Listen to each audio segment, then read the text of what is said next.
Welcome back, guys. So we're going to address a really common syndrome called IT band syndrome. This is your iliotibial band. Now, what happens is that you start to get a little bit of pain, typically around the outside of the knee. And this is right where that iliotibial band attaches down and into the knee. And so typically what the response is if this is the issue and I'm hurting right at my knee, I'm just gonna roll out on my IT band. Here's the problem with that. When we roll out, not that it's bad, I use a foam roller a lot, but what it's actually doing is not breaking up any scar tissue. It's not going to make it softer. It's not going to release the tension because we can roll right along this muscle, maybe release some tension underneath where that IT band and that tight layer of fascia is, but we get right back up into our same movement patterns and things start to fall apart again and you start to get knee pain. So how can we then start to address IT band syndrome in a different way? And that's what I'm going to start to show you, okay? So we're going to use this not to roll out our IT band. So I'm actually going to have you look at it in a different way. So the IT band actually attaches up into the hip muscles and it attaches from your glute med, so right at the back end of and side of your hip, and right into your TFL. So right from, this is, I call it the coffee muscle, your tensor fasciae latae.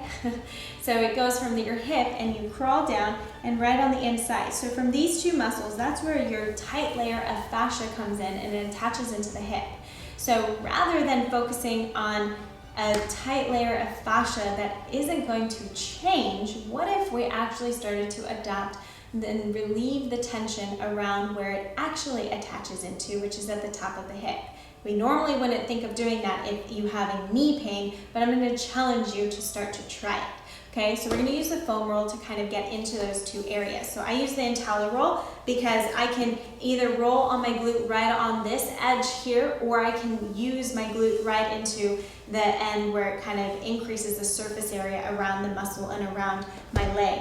So I like to play around with it on the IntelliRoll, so much easier to get into these muscles. So what I like to do here, I can come right onto the edge, so put my bum right in between where that slump is, and I like to cross my legs so I even realize where I'm getting into even a little bit more, and just start to roll along that glute. So now I'm getting more on the general edge of my glute, but I can actually roll to the end and I start to get into that glute med just a little bit more. So I use the upper portion of that IntelliRoll to kind of get along that side of my glute, right into my glute medius, okay? So kind of rolling right along there.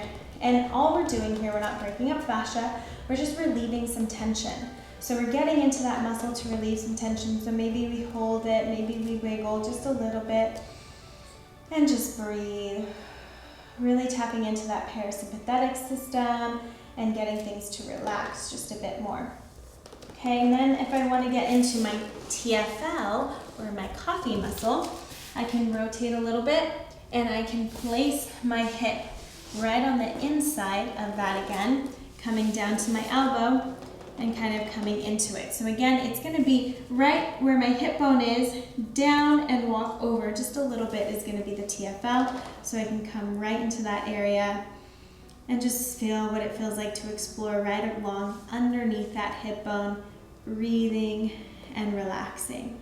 So now, once after we get into those two muscles and kind of start to relieve the tension and the pressure where that IT band attaches, we're going to do some hip mobility, okay?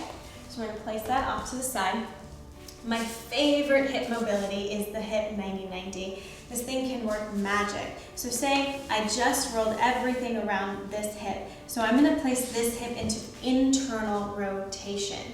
Sometimes when we're lacking internal rotation, we have a hard time actually coming into hip flexion.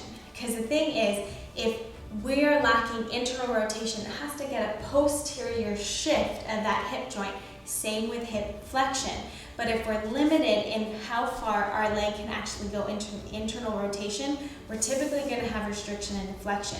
Now think about squats, think about running, think about lunges, think about stepping up on things. If you have limited hip flexion, it could put more pressure onto the knee, i.e. IT band syndrome. So we're going to start to open up that hip. So coming back over here, all I'm going to do is take my hands and I'm going to start to sit back. Now notice my top leg is in 90 degrees. I have 90 degrees between my legs and 90 degrees in my back leg. I don't want to be here because then that adds more rotation around my knee joint. So I'm going to actually place that leg out a bit more so that I can start to sit back and just relax into that hip. Almost like my bum is going to come down to the floor. Do not force it.